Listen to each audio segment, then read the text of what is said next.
Evaluate how you spend every moment with presence or negligence, said Shah Naqshband, founder of the Naqshbandi Sufi order. Presence in every moment would imply remembering to be in all circumstances, walking, speaking, working, and of course, eating. It is said of Shah Naqshband that if his disciples put food in their mouths heedlessly, he'd inform them of what they'd done and urge them to keep the remembrance of God while eating. One of the most important doors to the presence of God is to eat with awareness, he said. We find a display of this in the Dervish Lodge of the Mevlevi order in Konya. Nowadays, it is the mausoleum of Rumi.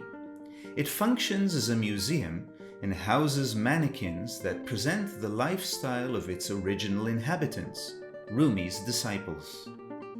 When dining, they sat around a table while one stood beside, playing the role of monitor.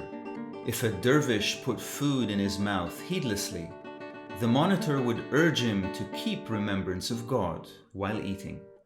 Note them sitting with their knee in front of their chest.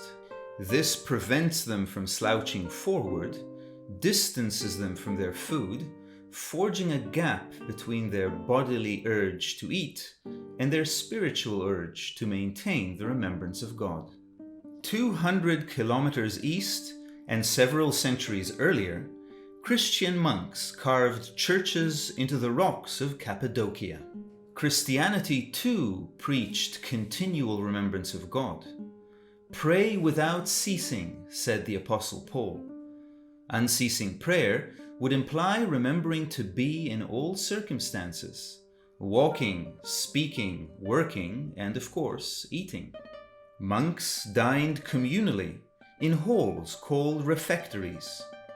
These were adorned with representations of the Last Supper.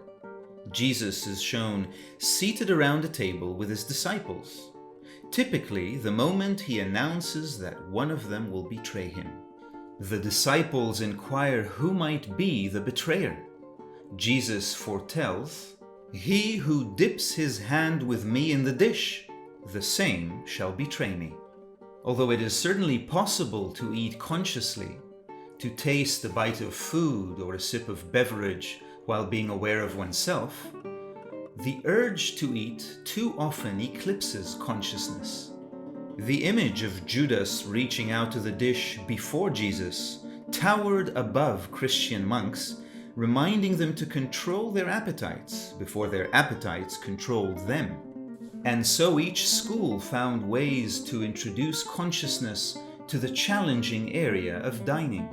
Muslim or Christian, ancient or contemporary, the methods changed, but the aim always remained the same.